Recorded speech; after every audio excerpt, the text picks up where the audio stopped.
Hi guys, this is another instalment of the Endless Celts podcast. I hope you're all keeping well. I'm delighted to be joined by our regular panellist, John. How are you, John? I'm not too bad, Stephen. Thanks, mate. Yourself? I'm fine, thanks for asking. And we're also delighted to have a newcomer again on the show, in Anthony. How are you, Anthony? Hi, Stephen. Hi, John. I'm all good, thanks. How you doing, Anthony? No problem. So if you could tell people a little bit about your Celtic connections or your Celtic background, Anthony, just whatever you want to say to the followers, you can crack on. Yeah, absolutely. Thanks. So hi everyone listening. My name's Anthony, and like most of the guys, Celtic's been just a way of life since so as long as I can remember, really. First game was in the mid-90s. It was a pre-season friendly against Sporting Lisbon, I always remember, and if memory serves me right, I'm sure it was the grand opening of what's now known as the Lisbon Lions stand, the stand behind the goals.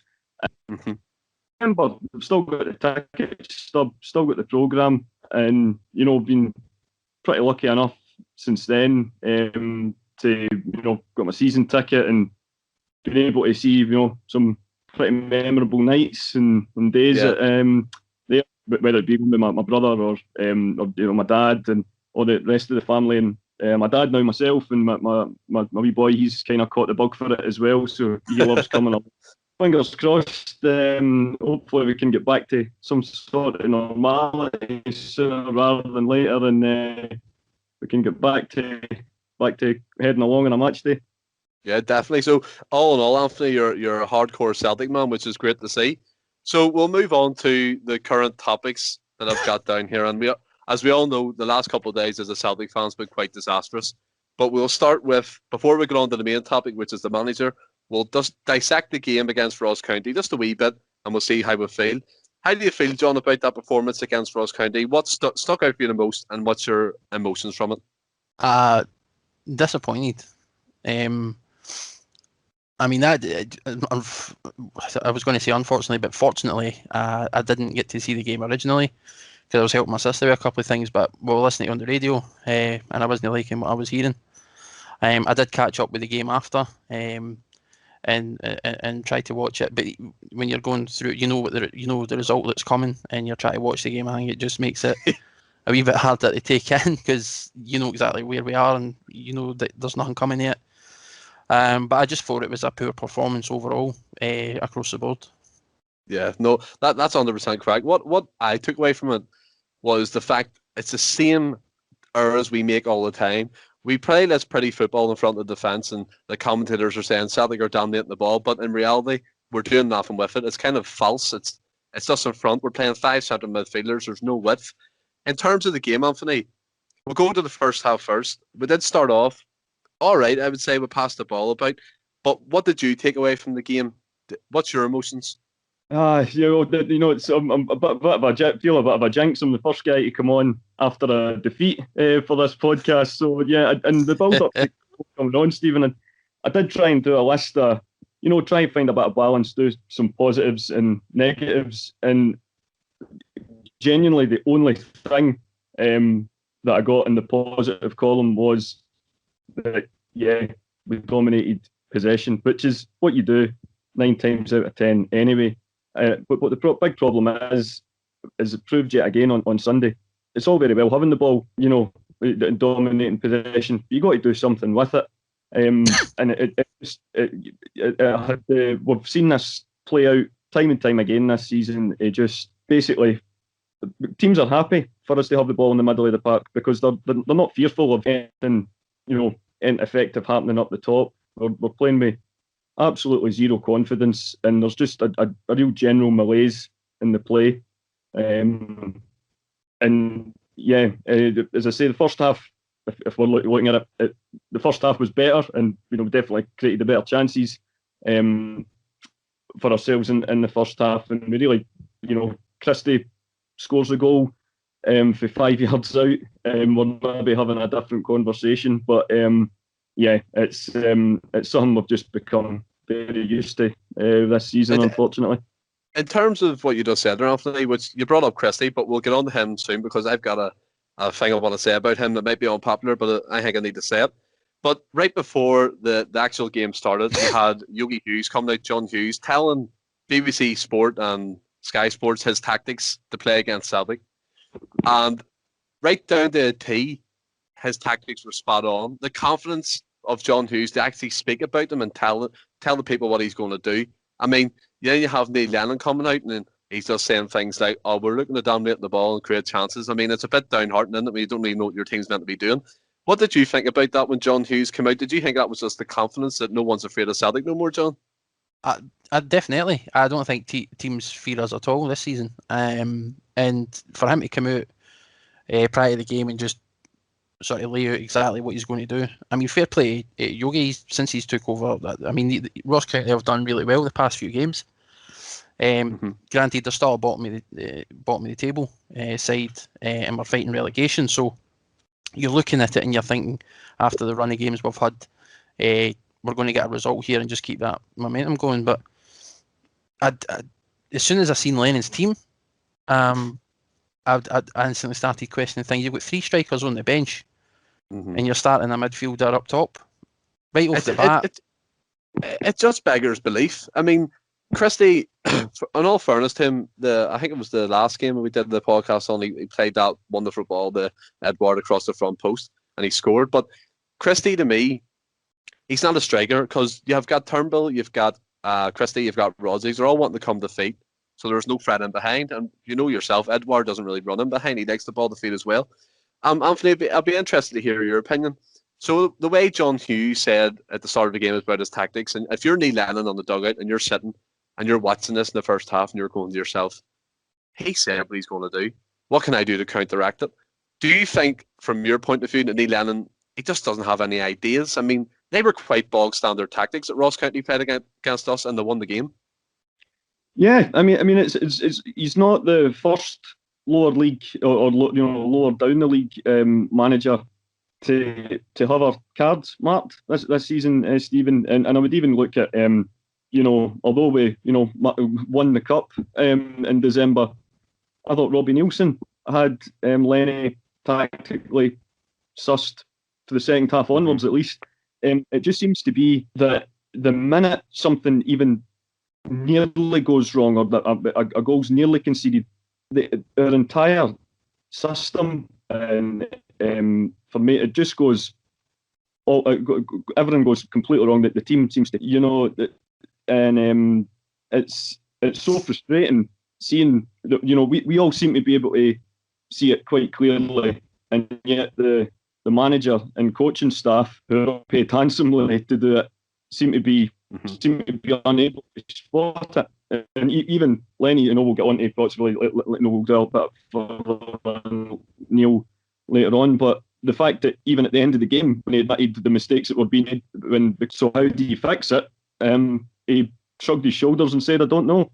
So it's like, so it's, you really have to say, well, that in itself is a sign of somebody who needs to go. No, you're going to fix it. And then on the other hand, say that you feel you're the right guy to turn this around in the summer. It really is, it's soul destroying, actually, to be quite honest.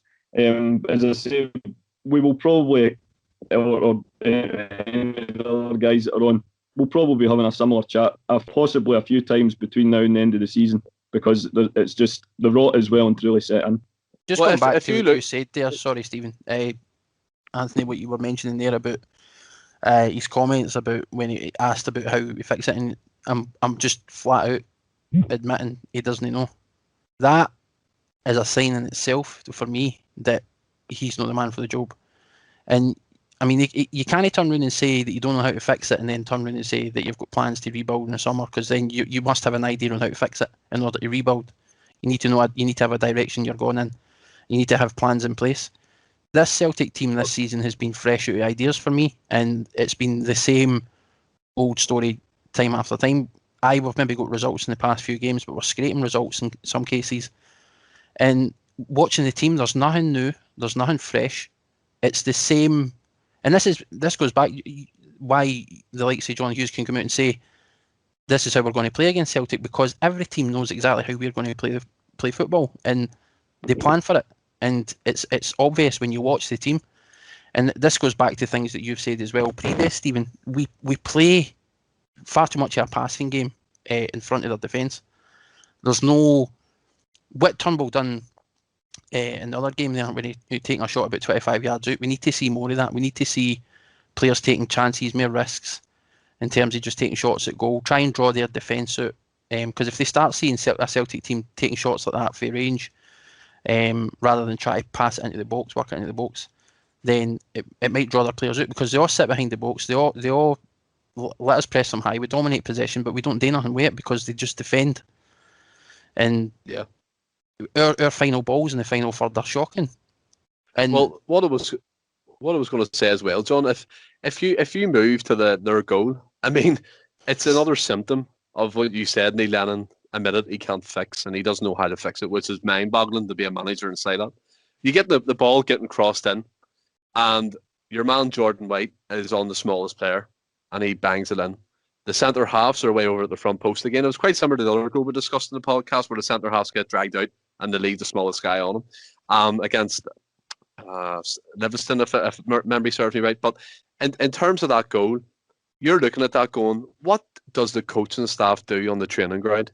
There was points in that second half where Neil Lennon was literally just watching your man's iPad, Gavin Strachan's iPad, and you're going to yourself, what is going on? What is going on with our club that a manager can just sit and have the audacity to look at an iPad and magically get the performance out of that? It's a shambles. And in the goal as well, Anthony, I'll go to you for this. What did you think in terms of the build-up to that goal? Did you just think it was going to come and it was just a symptom of our season?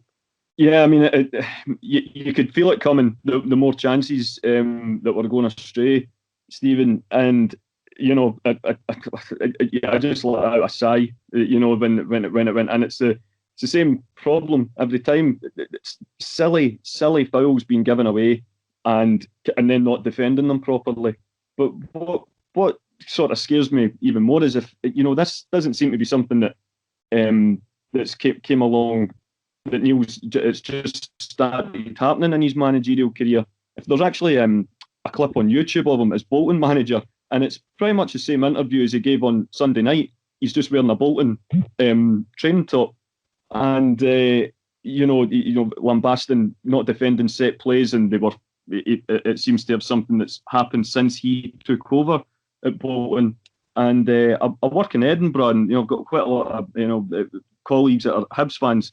And obviously, football's part of the conversation, and they all say the same thing. They're like, it used to be the biggest bugbear when he was manager at Easter Road as well. It was, they were usually defensively quite sound under Stubbs, and then this sort of pattern of losing sloppy goals for set plays came in. So it doesn't even necessarily seem to be the personnel. It seems to it almost points at it's actually perhaps something that Lennon actually brings with him, and you're terrified every time you give a free kick away now, because, like you say, the defenders they seem panicked whenever a ball goes in the box.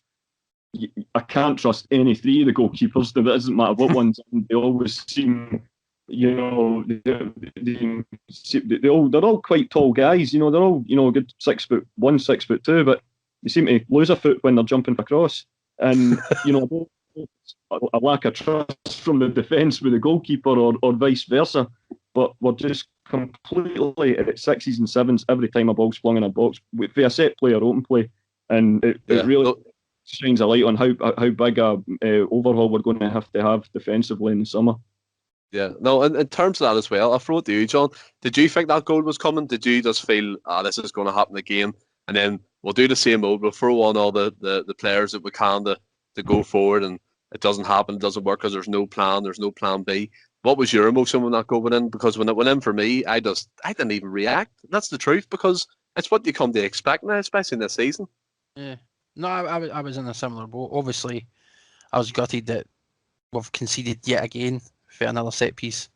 But like you say, at any point now when teams attacking us and they're in those positions, either be it a corner or a free kick where they can float the ball into the box, I have absolutely no confidence. And I just think to myself that it could go either way. It's like we either going to, and it's sad that I'm even saying it, but it's like if we manage to get a clearance for a defensive standpoint in one of those situations, I'm thinking, oh, we're lucky there, and that in itself is telling. And I wasn't necessarily surprised, because it doesn't matter how much we dominate possession, it doesn't matter how much we control a game. Any team now we're playing against, be it at home or away, has the potential to score, especially when it comes to set pieces like that, because like Anthony was saying, we've got so many issues, it seems, defensively. The players look panicked, they don't seem to know what to be doing, their positioning seems off, and it's strange, very strange, when you see that. I mean, granted, other than, I think Ayer's only real mainstay for seasons past. Taylor's relatively new in, obviously you get injured. Kenny's new in. We've had to pull Welsh in to cover because Duffy's been useless. But it makes you ask questions about what decisions were made at the start of the season. Like, why did we let the likes of Simonovic go? Why did we let Hayes go? And these are players that I think could have still played a role for us this year, especially when you look at the issues we had. We lost Bolingoli through all that nonsense at the start of the season. We could have had Hayes in that position, as we've seen him play numerous times. Simonovic, I know he had these problems with injuries, but he was a solid defender and you could rely on him. Mm-hmm. And these are the kind of players that you must be looking at the start of the year going, it's maybe worth keeping them on as backup, because then when you lose them, you end up with nothing, as we've seen. Yeah, you're 100% right, because the lack of forward planning this season has been absolutely abysmal, because, as you said, Simonovic, for all his niggly injuries, when he played, he was solid. He gave you everything. He busted into tackles. He headed balls. He was strong. He was commanding. And then you fast forward on to now, and you've got Shane Duffy, who goes for headed balls, but he misses them.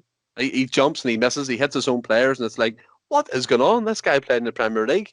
And then when you fast forward from that goal that Ross County actually scored against us onto the post-match interviews, not only did Lennon storm out of an interview again, but he's again insisting that he can rebuild, that he's done it before, that he's done this, he's done that. All this success that he's built, that he thinks that in his head is his own. Anthony, in your opinion, Lennon for me should have been sacked long ago, but against Ross County, that should have been it. It should have been it. What do you think? I think the first defeat this season, I can't believe we're even saying that. I think the first defeat to Ross County this season should have been curtains for him, Stephen. Like you say, it's gone on way too long, and I know we'll touch on the board later. But it's Neil, he'll always be well loved with the support, but at this moment in time, he shouldn't be manager of Celtic. His press conferences at the moment just seem completely at odds with reality. He's watching a different game than the rest of us, I think. I mean, going back to on Sunday night, the saying that he doesn't know how to fix it and stuff, that was maybe, for the heart and honest. But it was more actually what he said in the press conference before the game that really sort of terrified me most, because he basically said, in a quote, that he doesn't actually think this season's been the unmitigated disaster that some people are making it out to be. And I'm sitting there, listening to him say this, and you go, well, if this doesn't constitute a disastrous season, then what would? But the defence of the Betfred Cup went out of the first hurdle to County at home. We, played with no striker and lost at home in the Champions League qualifier, the second Champions League qualifier. And I think, if memory serves me right, I read that our Europa League performance was one of the worst in history. I think it's certainly in the bottom 5 worst Europa League in terms of goals against, points total. And, essentially, let's be honest, although we always had a hope, but our quest for this 10 was over before we were saying Happy New Year to one another. So if that doesn't, in his head, constitute a disastrous season, then it really does terrify me to think what does. He'll always be a legend for what he achieved as a player, and and for what he has, the success that he has had in the dugout, and how he'll always, all the threats that he's overcame and faced up to, and he's always stuck up for himself. But the times definitely came, and it came a long time ago. But he has to go in the summer, that at the very latest. I mean, completely. Is the Celtic board expecting Celtic fans to put their hands in their pockets for £600 for a season ticket to be served up utter garbage on the pitch? Because, as you said, Lennon before that match had the audacity to come out and say, this is not an unmitigated disaster that people think it is. And as you said, it frightens the hell out of me what he thinks is. And I get that we've won 9 in a row and 4 quadruple trebles, but you do not dwell on the past. At Celtic Football Club, you need to keep moving forward. There was a banner that Green Brigade put up 2 seasons ago now saying, don't fall asleep at the wheel. And what has the board done? They've crashed into a tree. They've tried to revive it and crashed again. It's an utter shambles. It's a joke. And in terms of Neil Lennon, John, and his interviews, and he just looks cocky to me all the time now. He just looks like he doesn't care, and things he's saying, it's just coming out of his mouth. He doesn't even know what it means. What do you think, John, in terms of his mannerisms, the way he gets on now during games? And give me your opinion on that. I mean, he just doesn't sound like he knows what he's doing. And again, that's evident in the things that he said. Like Anthony says, it's frightening that he thinks that this hasn't been a bad season. It's frightening that he's coming out and he's saying he knows about issues we've got and he doesn't know how to fix it. It's frightening that he's pinning blame on players and he's singling players out when certain things should be kept in house. If you feel that way about a certain individual, keep that in house, speak to them. But he's releasing all this stuff publicly. It almost seems at this point where he knows the Celtic fans are on his back and he's trolling them. Yeah. We know he likes a wind up. We know he's done it with Rangers fans and other teams historically. But he actually seems to me like he's purposely trying to wind Celtic fans up at this point, coming out with saying, "Oh, I'm planning for the future next season and years after that." I just don't get it. I don't get it at all. Like we've said numerous times now as well. We'll always love and respect Lennon for the career he's had at Celtic as a player and a manager and what he brought us. He'll always be respected for what he's given the club and the stuff that he's had to endure as a player and a manager here, and the vile abuse that he's had to deal with. But again, that aside, and I keep saying this, there's no individual bigger than the club, and he needs to see that. And if he cared enough, he would hold his hands up. He would say, I don't know what I'm doing at this point. I don't know how to fix it. It's time for something to change. And he would walk. Leave with some dignity. You're 100% correct, because another thing that bugged me as well, Anthony, I don't know if you've seen it or not, but one of the first things he said to the reporter who asked him, what did you think of that game? He said, it brought an end to a winning run. A winning run of 5 games. The Livingston manager had a better run at one point, David Martindale, and you don't see them celebrating about it. Do you know what I mean? It's almost like he wins the game, he chalks up, he goes to the boardroom and says, look, I can still do it. I said that last week, but it applies now, because it's like, why is he getting treated in such a holy grail? I respect that you and John have said his career and stuff and his accolades and all the threats he's overcome, but a true Celtic man, a Celtic man at heart, would be like, look, this is wrong, I'll walk away. Which he did say, by the way, last year, if it went wrong, he would walk away. What do you think, Anthony? Well, you're absolutely bang on the money, and you even look back to when he took over, when he answered the call, as saying when Brendan went off to Leicester.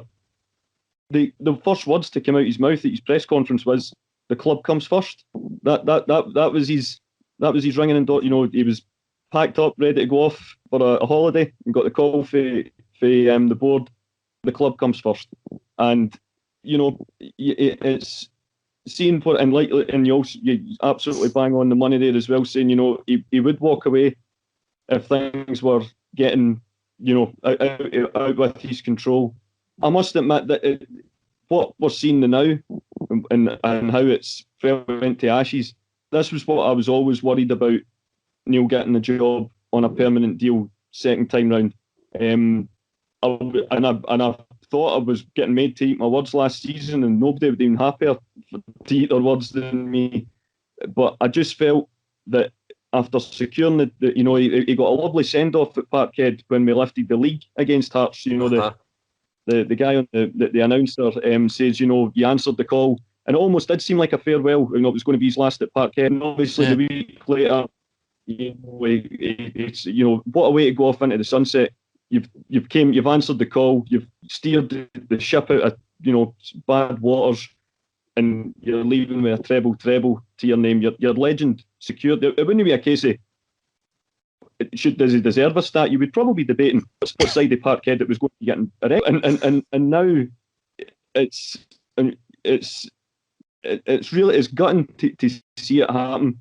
But at the same point, you're like, come on, man. When the night of the Ross County game when we lost in the cup, even Alan Stubbs, who was on Celtic, that Celtic in-house media channel, were almost, they were blowing their mouths out, saying they were trying to dance around the subject, but struggling to, because they're sure something's going to happen tonight. And yet here we are, 3 months later, but another defeat to County, 10 steps further back from where we were. Yeah, no, you're right. And John, as well, see as well with the whole Lenny debacle and him saying all that kind of thing, like planning for the future, and it almost like he's winding up the fans. Do you think, and I heard this point today, and it really stuck in my mind, I couldn't wait to say it tonight, do you think that he's been assured by someone, even it could be the incoming CEO, that he's going to be there next season for the rebuild? Because he seems confident. Yeah, I mean, remember the minutes that came out for this shareholder? I've still not seen them in full yet, but Anthony, I think it was you that pointed it out to me. You're probably a bit more better pressed to touch on this than I am, but there's at least it seems to point that he is going to be there next year, and that's worrying, extremely worrying. But I don't think he has been assured. I can't see it. I don't know why he would be assured when we've got a change of CEO coming in. I don't know why he would be assured given the performances we've had this season. I don't know why he would be given any sort of guarantees in that case when the board and everybody within that club know exactly how the Celtic support feel at the minute. And to come out and say something like that at this point in such a bad season, if that is the case, then it just shows the complete disconnect between the board and the fans. And that in itself is shocking. And it just goes back. That's the board they've failed the Celtic support at this point, and the fact they're not taking any action or making any changes, which we can all see are required.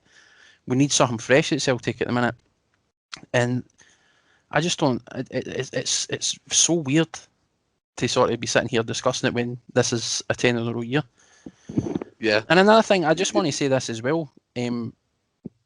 Obviously, Rangers have been playing really well this year. You could debate that they've maybe had a helping hand in some cases with decisions in their favour, so to speak. But if we had lost this year and we lost to 10 by actually putting up a fight, I could accept it. Yeah. But we've handed them it on a plate, and we're just, it's night and day for the team last season, and it makes it even all the more disappointing. The fact that now they're running away with the league, they could potentially win it next month, which is sickening. And I mean, that in itself, it should be a sign that Lennon needs to go. Rangers winning the league, stopping the 10 in February. Come on. I mean, for me, I've been supporting Celtic now probably about 22 years and 26, but obviously you can't count the first years of your life. You can't remember much, but the way I feel at the moment is the most disconnected I felt from Celtic. Even watching that game with Magranda, I felt it's past anger for me, and a lot of people are saying that. I want to know your opinion. I'll give it to you, Anthony, first, and then John, I want you to come in with yours as well. Is this, in your Celtic supporting life, is this the most disconnected you felt with the club and the board? 100%, Stephen. I would be one of the ones that would probably get classed as, the spoiled generation. I started going to games just the mid-90s, just around the Tommy Burns era, then into Janssen. We obviously had the disaster under Barnes and Kilkenny. But after that, give or take one or two nightmare seasons, I've only really known success. But I've never felt any kind of connection with the people that run the club. That's maybe for another episode. But but in terms of the disconnect, yeah, 100%. I don't think I'm the only one, to be fair. I think the people that run Celtic are always going to have their fierce supporters and their fierce critics, and a lot of people in the middle that just sort of, the Saturday at 3:00 is all that matters, But I do really sense a disconnect. I mean, it's maybe amplified. We're all in our houses and we can't go anywhere and we can't vent our fury in the having a pint before the game, and it's maybe getting amplified on social media. But there's just nothing that excites me now. I'm maybe a bit of a hypocrite. When the renewal forum comes in, I'll be signing it straight as. But I can understand why a lot of people wouldn't. The one thing I would say about that maybe does that I hope brings about the overhaul is the fact that Dominic McKay's coming from Murrayfield, and as I said, I'm not a rugby fan or an expert on it by any means, but he's been there, I think it's 4 or 5 years, and I think even Stevie Wonder could see the improvements made by the Scotland team in the last 5 years. We can see that. I mean, I don't know. Apparently, he was quite happy wielding the axe when he first came in. As I say, I don't know who came out, who came in, who went where, or whatever. But he did seem to have people I work with that are more rugby orientated have said that he's made a lot of improvements for the grassroots up.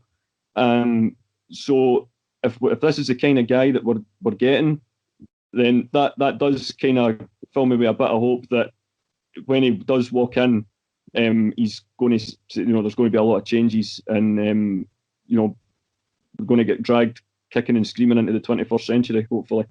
Oh, you're 100% right.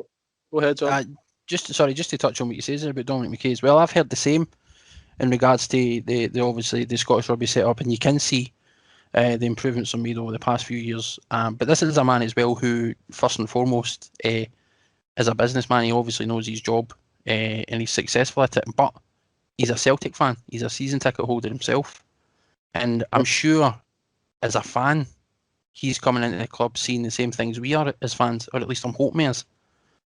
And that he's going to bring in the necessary changes to, like Anthony says, to drag us kicking and screaming, because it needs it, and the current setup at the minute is stale, and there's nothing. It just needs a complete overhaul for me. Yeah. In terms of the disconnect, John, how do you feel about that? Is it the most you've been disconnected from the Celtic and the board? Definitely. I mean, I think the majority of Celtic fans feel the same. You'll hear a lot of people that are older than us. I mean, you're looking at guys now in their mid-40s to 50s who keep bringing up all the 90s. But I think for most of the current generation of Celtic fans, they were too young to remember it or fully understand what was happening. And they can only really go off what they know and what they've experienced. And so it keeps getting brought up, the 90s was worse. But I get it. The club almost went into administration, but we were saved, thankfully. There was obviously the Rangers 9 in a row years as well, which would have been a nightmare. But we need to stop looking at the past and focus on what's happening now. And right now, I think the disconnect between the Celtic board and the fans it's so evident, and it's clear as day.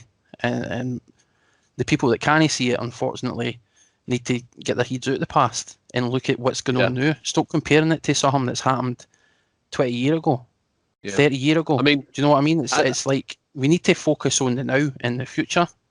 And as it stands at the minute, it's a mess, and it needs to be fixed. Yeah, the way I look at it, John, as well, you made a good point, sir. What I would say as well, look how easy it is for me, you and Anthony to put a message out there, a wee podcast. How hard is that for Celtic to do? How hard is it to make a video of telling their plans for the next 5 years? I mean, they have all the equipment, they have everything they need to put a video out to the fans, and they're just neglecting their duties. But now, I'm glad you brought up Mackay, because obviously we're going to talk about the board and ability to make decisions. Do you think, coming from that rugby background, as you said, he was happy enough sacking the people who weren't doing their job? If I was Mackay, I'd be sitting in my living room right now, writing down names who's not going to be there next season, and it'll be all the coaching staff. It'll be everything cleared out. Be starting from scratch again. Do you think, Anthony, that's what's needed? A complete route change? Yeah, short answer, Stephen. Yeah, I mean, if I make a list of people that I wouldn't want there next year, that'd be a pretty long list. Yeah. I mean, people maybe on the other side of the argument would then be able to criticise me, going, okay, well, what, who do you bring in, and things like that, and that is where I'm no businessman or anything like that. But I don't think anyone looking at the current setup from the top down can say that anything is working the way it should or as well as the way it should. And I just and going back to John, just what you were saying about the supporters that would say that they talk about the 90s and things like that. They maybe look at our generation and say we're spoiled, and saying about the banners and protests and things like that. But you got to remember, back in the 90s, there was banners and protests, and perhaps the supporters of the generations of the 60s and 70s maybe saw those guys as spoiled and entitled. Your eyes don't lie to you, and it's clear as day for me that there has to be a root and branch overhaul of practically every department at Celtic. The only thing I would maybe say that works pretty well is their online delivery. The superstore seems to function quite well, but anything apart from that, I mean, there's no forward planning, like you say. That we never build on a position for strength, and I'm not wanting to canonise Brendan here. I've been a big critic of Brendan and the way things finished up, but you can understand. But I mean, he asked for John McGinn and he got Malumba Kilmarnock, and it's Gordon Strachan asked for Stephen Fletcher, he got Willow Flood. It's just this refusal to build to put like succession planning. When Armstrong was leaving, Brendan wanted McGinn because he could see that was evidently the best talent coming through that was going to keep us where we were, way out of sight of any rivals, either from Aberdeen or the other side. But we're always too content to rest on our laurels. This current setup, it needs, and I hope that this Mackay from Moneyfield, I really hope he is the one that does carry a wee bit of vision. Fergus McCann was a visionary. I hope this guy, he'll never have that kind of level of impact, of course, that no one could. But he really has to make some big changes. Yeah. Like in terms of that as well, what boggles my mind, and this is a point I actually wanted to make last week, but it totally slipped my mind on the podcast, but I'll say it today. Apparently, Dermot Desmond, he hasn't invested his own money in the club in a good few years. He hasn't actually dipped his hand in his own pocket. It's always been self-sufficient. The club's ran by itself. Now, this is a guy who actually helped pay O'Neill and Keane's wages in the Republic of Ireland team or the Ireland team. So you're looking at it going, if he can do that, why can he not sink £3.5 million, £4 million in to get a good manager for Celtic? And another thing, a point I want to make as well before I throw it to you, John.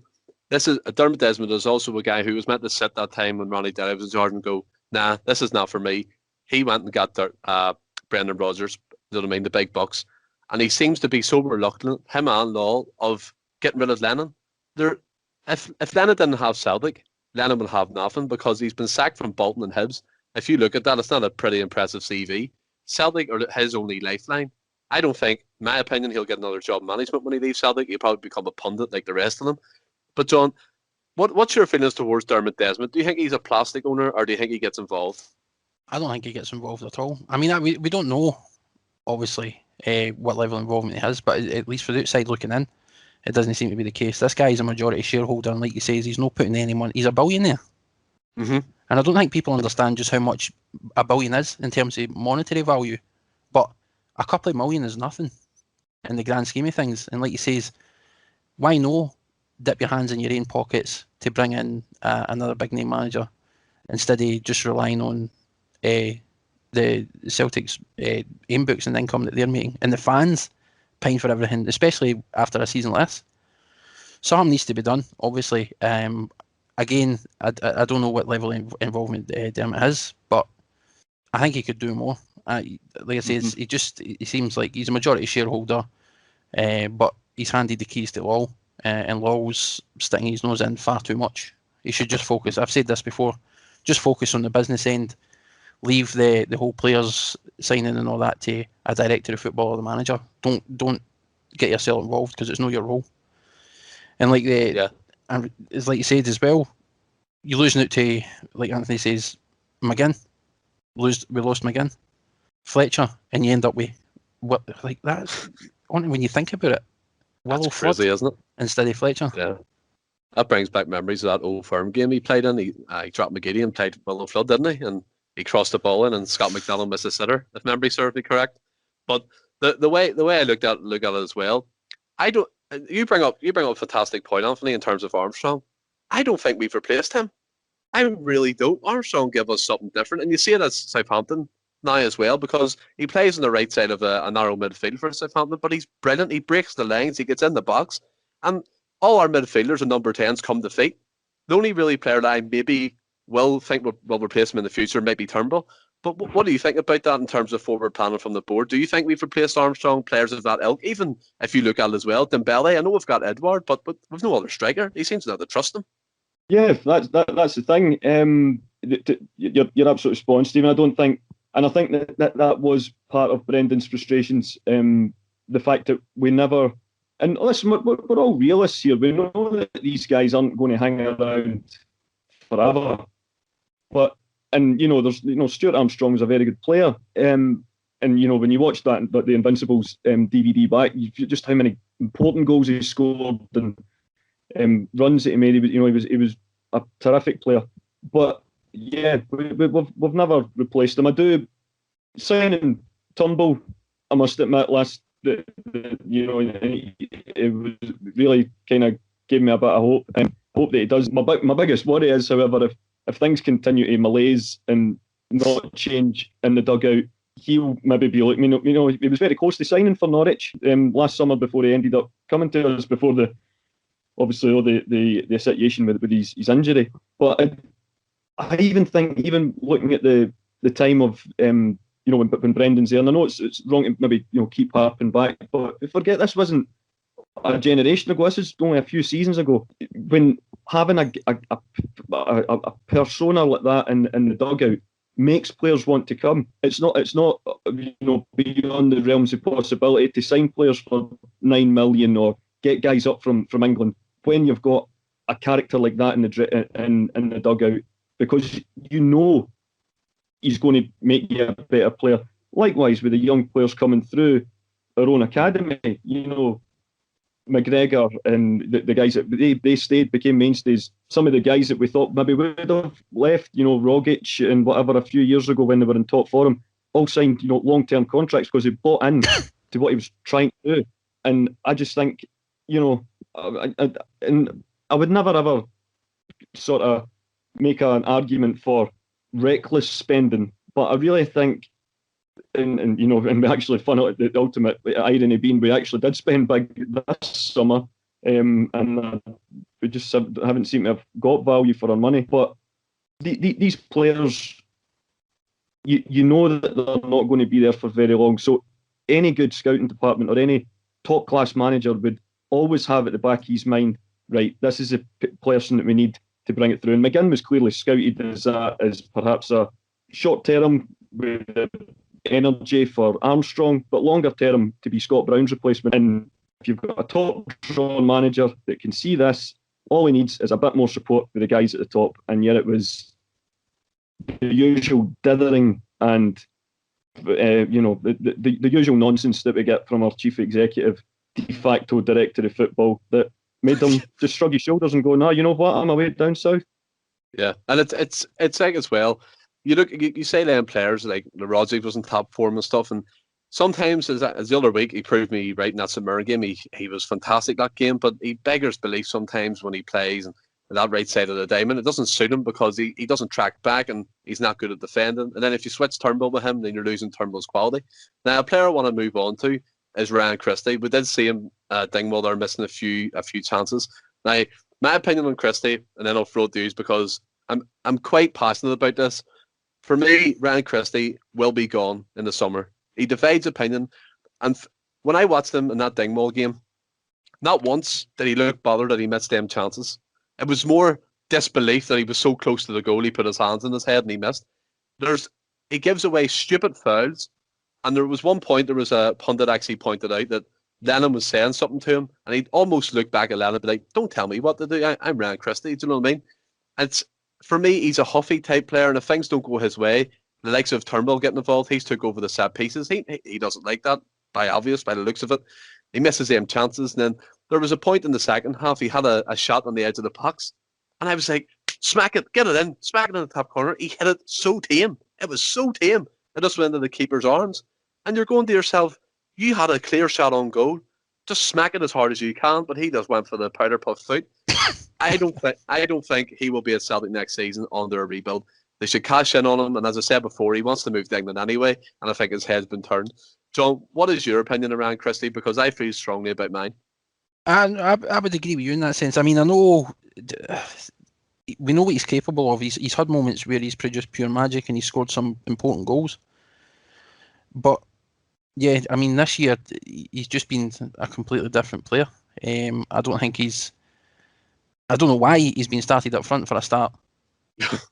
I know that with the formation we're playing, you're sort of looking at what players do you drop, and he obviously feels that dropping a striker to play him up front is the best option, which shows you just it just seems like, for lack of a better word, that how clueless Lennon is at the minute, and how void the ideas that he is. I personally, I agree. I don't think Christie's going to be there. I've not been impressed with him this year. He doesn't look interested. That game where he's 5 yards out and he's hitting the ball out, not just over the goal, but out the stadium. Like, he actually hit it that badly that for 5 yards. I mean, and this is a guy that you've put up front. This is a guy that you're playing in a striker role. Like, yeah. I'm not saying that it's not happened to other strikers and other players and haven't had moments like that, but I just don't. I would agree with you. I just don't think it's there. He's heads in it this season. He doesn't seem to want to listen. He does seem quite huffy. He sort of pulls rank when it comes to Turnbull and the set pieces. We've seen that the other week, and I just I mean, I don't know. There's not much else I can really say other than that. I agree with you. What do you think, Anthony? What's your opinion on Ryan Christie? Much the same, guys. Just before in the run up to coming on here, I thought, and knowing Christie was going to be a debate. I remember last week on one of the fan forums that I'm on, someone actually shared an article about Ryan Christie with the usual kind of the stat, the facts and figures. It was titled "The Good, the Bad, and the Wildly Off Target." So you can imagine the sort of the tone of it. But there was two stats that really stood out for me, and it kind of just sums up. And it's this season. Obviously, that this is from a couple of games ago, but up until I think, and date-wise, it would have been the Aberdeen game. His successful crossing rate was 18%, and his the stats in terms of a key pass was only one per game. One per game for a guy who's usually, he's a forward player, but he's usually either playing up front out of position or just behind the striker. Averaging one through ball or key pass a game, it's not good enough for a player who's, we all know, like you say, he's a talent. And the two goals, the semi-final and the final of the Scottish Cup, were just shows you what he can do. And when you even look at his work rate for the national team, I mean, he was absolutely magnificent that night in the playoff. Not only did he score the goal, but his range of movement, his passing, it was all spot on. And like you say, he doesn't seem to bring that for him, or he hasn't brought that for him to Celtic this season. And he's someone, he kind of believes his own hype. That's kind of the best way I could sort of sum him up. There's no denying that Christie's a talented individual, but maybe that's the problem. He's playing as an individual. And and the other thing as well, you were saying it's only one through ball a game that he's getting. His decision making in the final third has been appalling this season. The amount of times there's been players in better positions and he's opted to run into traffic or try and do a bit of skill. He's a talented player, but he's no Diego. But I think, unfortunately, in his own head, I think he is. Yeah, I think Anthony as well. You make a great point, because in terms of the key passing, that's abysmal. What we did see, which is a bit of great news actually for David Turnbull, in the under 23 category in Europe, he's the highest key passes in Europe in terms of young players, which is fantastic for a Scottish midfielder and a player who plays for Celtic. And that just shows you what can be done if you actually want to play for the club. If you actually want to give your all, you want to score goals, you want to chip in with effort, you want to track back and do your runs. For me, Christie, his head just gets massive. It's huge. It's almost like, as you said, Anthony, his hype is his hype, and it's just he believes it all the time, and he plays as an individual. You see when certain players score goals, he barely celebrates, and he just looks a bit like, I've been here about 2-3 years. Maybe it's time for a new challenge. If he was one of the players that wanted to win, if it was true, I would be like, right, on the plane, wherever you're going, I'll pay for it. See you later. He'd be gone. And it's like you have David Turnbull, and he waited like 6 months to get a chance. And look what he's produced in 10 games. He scored like 7 goals and 5 assists or whatever it is, and it's a brilliant return. And he's playing Christie up front just to fit him in. It just beggars belief, doesn't it? Especially when you've got 3 strikers on the bench. I think not only Neil, but several managers, Brendan included, to be fair, that sometimes they try and make our domestic game a little bit more complicated than it needs to be. I mean, I'm no football manager or tactical expert by any means, but I think there's anything, playing with 2 strikers up front domestically seems to be a bit of a no-brainer for me. And last season, it got the best out of Eddie, who's the main man, as it were. And especially if you're only going to if you're going to insist on playing Christie, at least actually play him in his actual position. Don't play him up front. He's not a striker. You're just. I don't understand this insistence of, it's the old analogy, square pegs and round holes. And it's not just Christie. It's the same with El Yunusi. It's the same with the guys at the back, and it just play your players in their best positions. I mean, I'm maybe making it sound easier than it probably is, but there's times that if you can call it a system, it's baffling to me, and it clearly is baffling the players as the results are showing. Well, what's the famous phrase now this season? Lenny ball equals chaos. I mean, that's very, very evident in the games we're watching.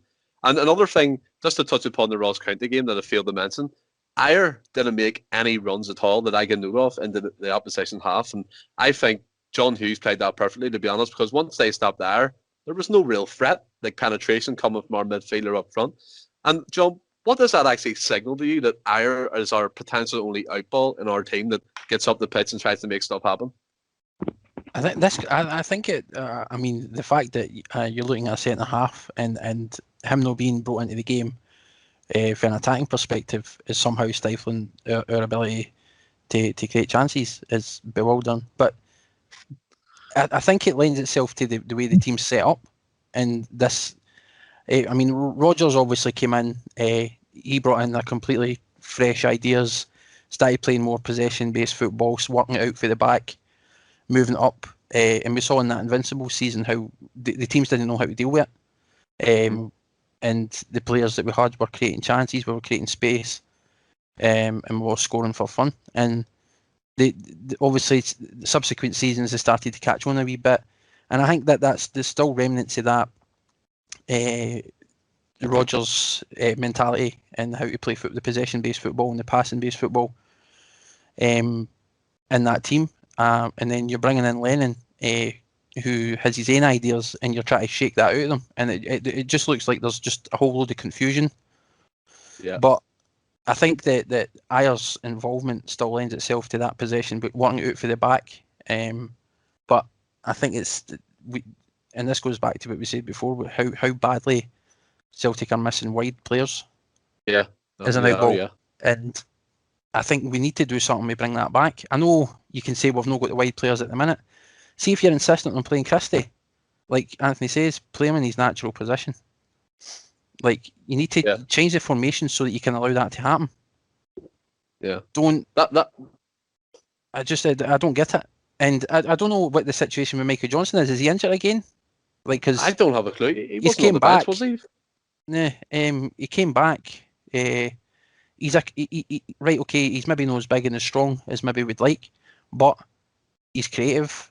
He brings something different to the team. He likes to run at a player. He can beat his man. He's good with the ball at his feet, and that's a wide player that you've got that's an additional out ball as well. It's like, why are we stagnating? Why are we no? Why are we just? We seem so focused on just rotating all these players in and out of positions, and we're so predictable, and that I think that's the problem. And like you said, you're playing players out of position. You're playing the same football week in, week out. We need change. There's nothing fresh happening. There's nothing new happening. Like as we have done for years, we dominate possession. But what good is that if you're not actually doing anything in the final third? If your final balls, if it's not hitting the back of the net, you're not creating space. Yeah. Then all that possession counts for nothing. And these teams, they know exactly how to play against it now and defend against it. They've been doing it for years now. And but see as you said, John, sorry to interrupt, but see as you said there about Johnson, what we've seen as well, he did actually come on a few games when we started playing the Diamond, and they'd done the exact same thing with Johnson. They tried to play him when he came on in the centre attacking midfield role. That's not Johnson's position. If you're going to bring him on, change formation. Do you know what I mean? Exactly. As you said, as actually Anthony said as well, it's square pegs and round holes. A brilliant analogy, by the way, Anthony. I could barely get it out of my mouth saying that, but it's like it's like you bring on Johnson, who is fast, he's quick, he takes players on, he cuts in from the left, hits a shot, gets in the box, and then you have him in the centre of the pitch where he's going to get out muscled and out fought. But that brings me actually towards the moving forward point in the programme. In the final 8 games of the season, or I think it's 8 or 9 or whatever it is, we'll have to play Rangers twice. Now, would you, I'll throw this to you, Anthony, would you only play the players going forward that you know is going to be our next season, or would you keep the status quo, even if that means going in against Rangers with young players in the squad? Because at the moment, there's nothing to lose. Yeah. Well, it's a bit of a tough one. A lot of the players you can quite clearly see have kind of down tools anyway, Stephen. I'm probably still of the opinion, try and put your best 11 out on the park. Whether that, obviously Forum would have to come down to that as well. But what is the best 11? That's that's a $1 million question, mate. What I would say though is, in terms of the wide player, and I thought this was put in this. I know he's young. There's no way he could be put in, and for a prolonged period. It would only have been short starts. But I did think this season was possibly the perfect chance at the start to have perhaps introduced young Dembele in for a couple of games at the start, because obviously, without we all know ourselves, the biggest the players that get the most stick for the crowd at Parkhead are traditionally the wingers. Your Maloneys, your McGeeveys, because they're all a lot of the time just, and even recently, I mean, James Forrest probably still gets the most stick for the crowd. Whereas I thought a young guy like Dembele, he's clearly a bag of tricks and he's clearly a talent. I thought, well, when there's nobody in the ground, maybe that's a perfect chance to go and express himself a wee bit. But I know there's obviously talk about his attitude as well. That maybe plays a big part, but his attitude off the park can't really be any worse than some of the players on it at the minute. I'll probably off on a wee kind of tangent there, Stephen. Apologise. In terms of for the rest of the season, I think if you can generate, oh God, I really don't know. Do you know that I'd still just pick the team as and kind of hope for the best. That's really. That's how bad it's got. We're still in we're still in February, and we're talking about just get this season over with. I think. Well, I think because we don't anticipate any changes in the dugout, it's just going to be the same with the players on the park as well. It'll be rotation. Where you'll have one good game and every 4 or 5 a decent result, but there's very little to get excited about. Yeah, no, I mean, the way you brought up Dembele and stuff, that's perfect because I think it's a shame that we're going to let Dembele just fizzle out and leave Celtic for free. And it's the same for me with Armstrong Ogilflex. And he defies the opinion because a lot of people think he's just a poser, but you don't know until you give these young players a chance. I mean, he's a winger. We got him from Arsenal's academy. He must have something about him. But in terms of moving forward, John, would you just stick with naming the best team, or would you just start to hand players appearances who will be will be there next season? I mean, who is going to be there next season? On the 18th, probably. I don't know. Sign new contract. It could be everybody. It could be none of them. I mean, I think at this point, knowing where we stand in terms of Lennon's position, sort of means that regardless of what we do between now and the end of the season, isn't going to matter, because whoever comes in after him is going to have to be quick in terms of sussing out what he wants to do in terms of a formation, and getting a team out and sticking with it and try to get them to gel. You could. I want us to see us try something different tactically. I'd like to see us move back to having wingers. I would try and use the likes of Michael Johnson, like he says, even between now and the end of the season. Try give them barely a chance, because 100%. I mean, like you says, Anthony, you can talk about his attitude, but I mean, this boy's been punching above his weight for he came into the Celtic setup. Been playing well in higher age groups. He's obviously capable, and we've seen in the glimpses we have seen him that there's a player there. And at this point, like, okay, maybe his attitude off the park, but that might come down to maybe he's frustrated at the fact that he's not getting chances. He's maybe been promised stuff that he's not getting either. Did you just sign a contract a couple of years ago? Like, what was he promised then? Like, exactly. Maybe nothing's come to fruition. He might have been told, we might even get you on loan. We've not done that. We don't know what the situation is. And I mean, players can get frustrated when things don't happen as maybe they were intended or promised. So, I mean, I don't know. I guess, maybe change the formation. Go 4-4-2. Try 4-3-3, man. Fuck it. Like, what difference does it make at this point? Exactly. We need to do something different to throw teams off, because they know exactly what to expect for us at the minute. And like, as you said, John, in terms of the young players, if you think about it, in reality, Stephen Wells has only got a chance by accident because the rest of our centre defenders are absolutely abysmal this season. He's been one of the best players since he came in. Exactly. Yeah, exactly. So you don't know what's going on with Dembele, Okoflex, even Ewan Henderson, and then there's call back Scott Robertson and then send them away again. You have to think, as you said, change that formation up, get wingers on, and 4-3-3, just go for it. Try and win the games from now till the end of the season. Try something different. I only hope that our new potential manager is sitting somewhere, getting notes on pieces of paper. This is what I want to do. This is what's going to happen, and Mackay's helping him. I hope that's the plan, because if it's not, and we go in with Neil Lennon next season, I dread to think, and I know I'm being quite cynical, but you have to think of it. You've seen the sayings last season in the League Cup final against Rangers. They dominated us. We won by a fluke, and it's hard for people to say it, but it's true. And then you fast forward to this season, where they've completely cleaned up, especially against us as well. And if we go into next season with Lennon, with no ideas, no tactics, and the same John Kennedy and Gavin Strachan, it's going to be a carry-on roadshow. And the way I look at it as well, if you look at our recent signing, or Liam Shaw, he still hasn't even been formally announced. And when Lennon was asked about him, he said he can't make a comment. You just don't have a clue where this club is going, what they're aiming for, or who they're trying to bring in. And anytime you feel like something's going to happen, it gets pulled from under your feet. And it just beggars belief, Anthony. And I know we touched upon it in terms of what we do with the team, but what would you do with the management team from the end of the season? Can they stay? Can they keep their position and then keep their position next season? It can't happen. Yeah, it's just that it's a comedy roadshow, Stephen. The only fact is that there's not a funny joke to go with it. I must admit, what I would, if it were up to me, he would have been gone, a long time ago, like we touched on.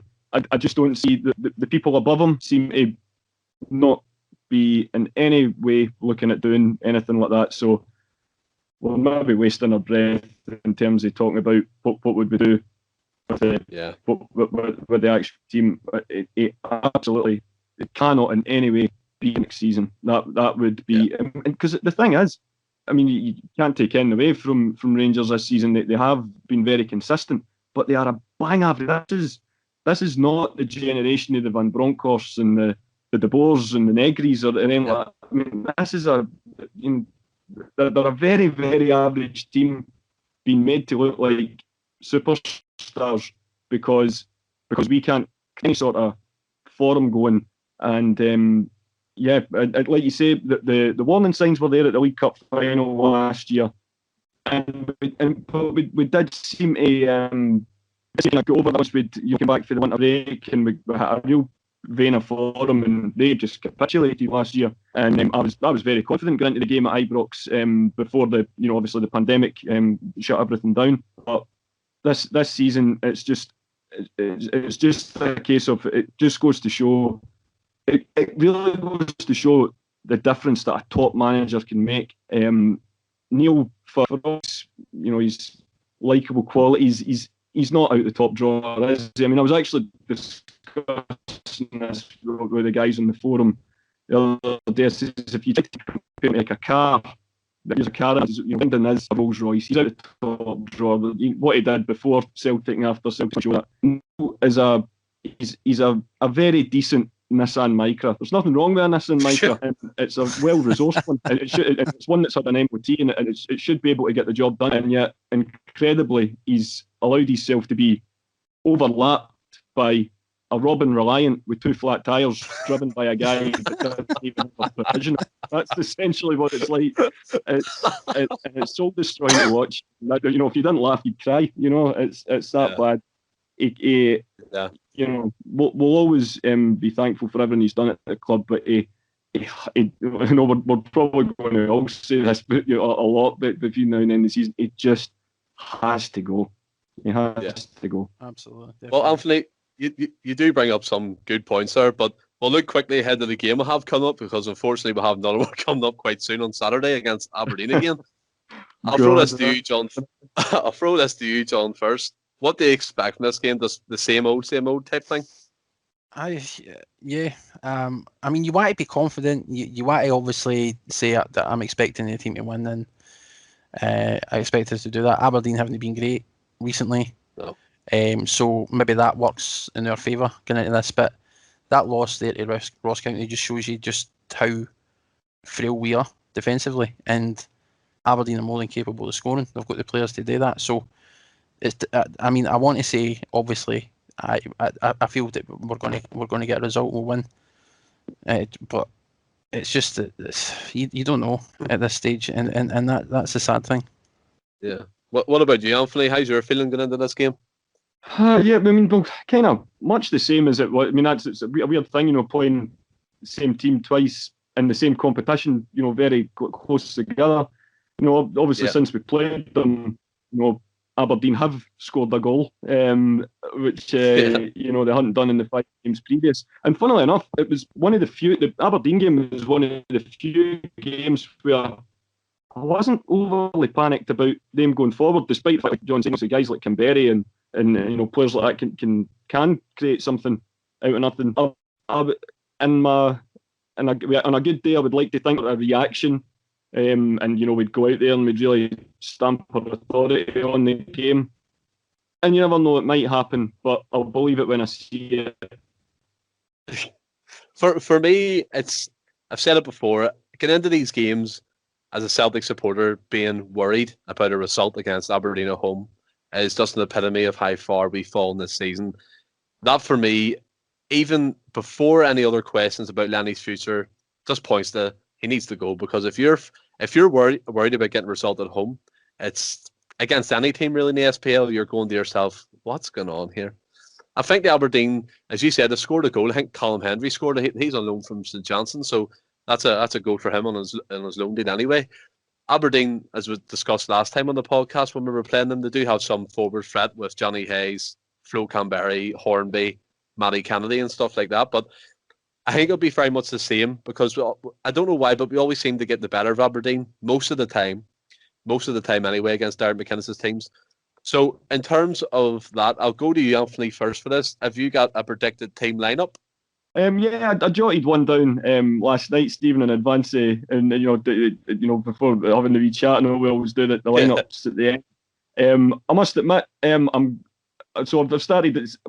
I'm assuming that Taylor's injury didn't look great on Sunday, so I've went with Bain and goals and a back four of Laxalt, Welsh, Ayer, and Kenny. I think that sort of team, that the back four sort of picks itself at the minute. My midfielders were Sorrow, McGregor, Turnbull, and Christie.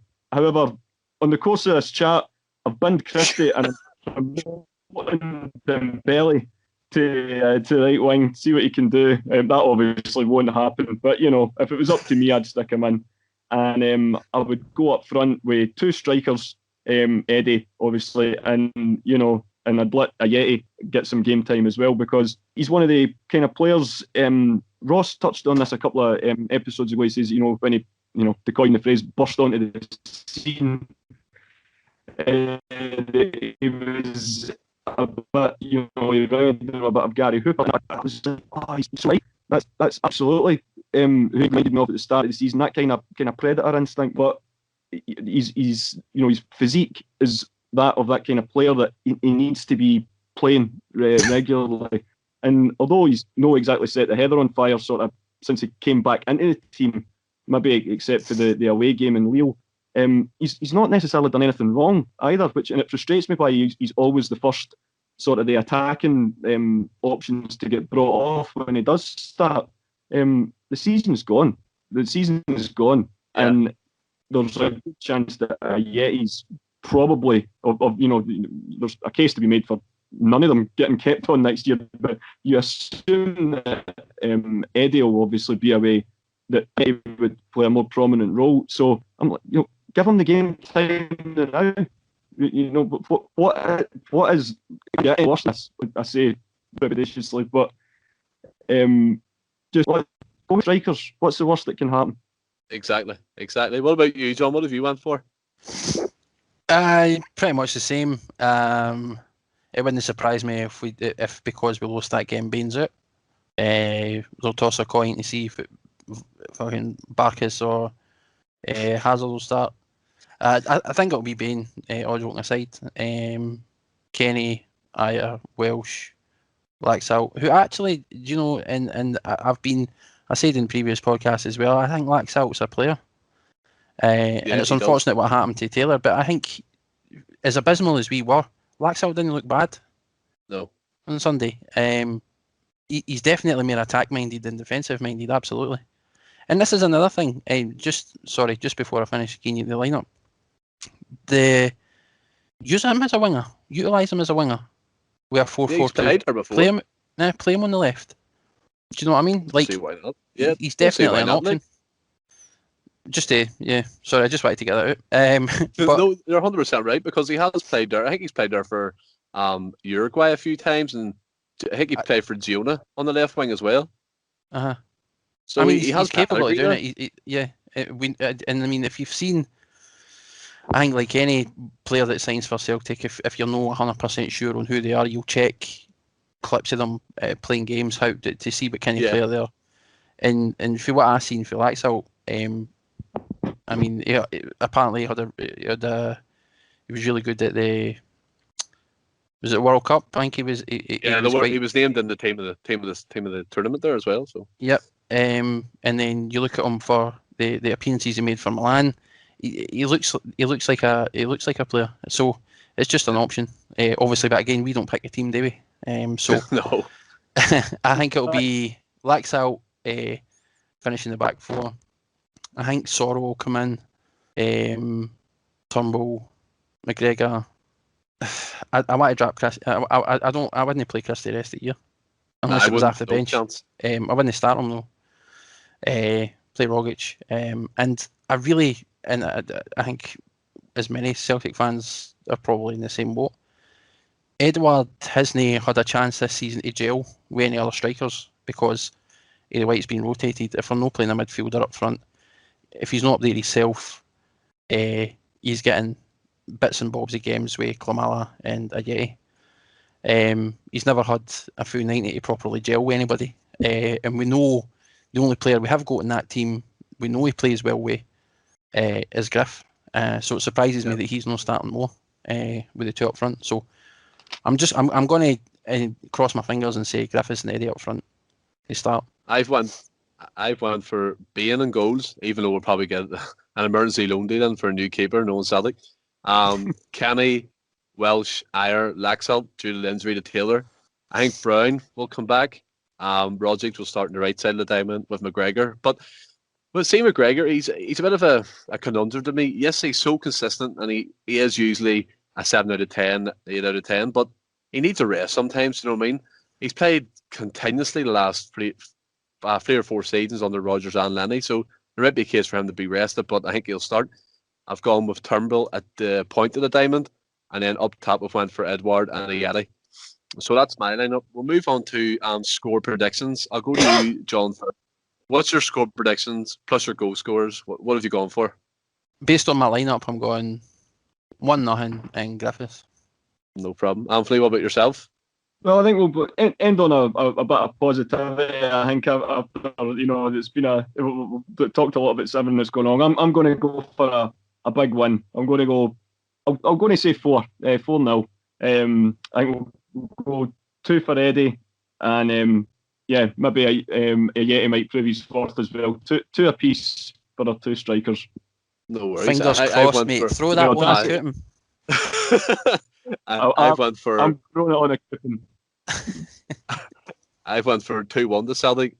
I've gone for Turnbull to score 1 and Rossies to score the other. So I don't think the strikers will score. That's just based on purely just going with who's going to score the goals. Really, I think Turnbull's a good goal threat if he's played at the point of the diamond, and Rossies can sometimes drift in and score you a cracker into the bottom left corner.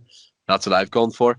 But in terms of the segment, guys, that's us finished. It's been a quite passionate one today, and I've really enjoyed it. And I do thank John again for coming on. He's our regular contributor. So, John, thanks very much for that. And in terms of Anthony, I hope you're on the show again, because some of your points you made were fantastic. Have you enjoyed your time on the show? Absolutely loved it, Stephen. But thanks to the two of you for having me on. From the minute John sort of suggested, that this was potentially going to happen, I've been absolutely buzzing to get on, and just the way that the guys that have previously been on as well. It's just when you're listening to it back, it just sounds really, really good. And I must admit, I was a nervous wreck before coming on, because I thought, I hope I don't sort of let the side down. But no, I've had an absolutely brilliant time, and happy to come back on anytime I'm needed. Yeah, so thanks very much. It's been fantastic. I think this podcast is probably our most passionate one we've had, with all the points we've covered, and I think it'll go down well with the followers. And I do appreciate both of you coming on. And John, again, I said every week, but you're working the YouTube side of things and Spotify. If I didn't have that, the channel couldn't grow. So that's fantastic from your part. I do appreciate it. But I want to thank the guys as well for who are watching. All our views are building up, and Instagram's getting bigger, Twitter's getting bigger, and so is YouTube. We're picking up subscribers every other day, which is fantastic. And also there'll be new guests coming on in the coming weeks. And we've started a Celtic Rewind podcast, so basically covering things from the past that made us happy. I've actually just done one today. It was about us ironically stopping 10 in a row, so that'll be quite tasty to listen to when it comes out. Hopefully this week sometime John will sort that out. But thanks, guys, and in the meantime, until I speak to you all again, stay safe and keep well. Hail, hail.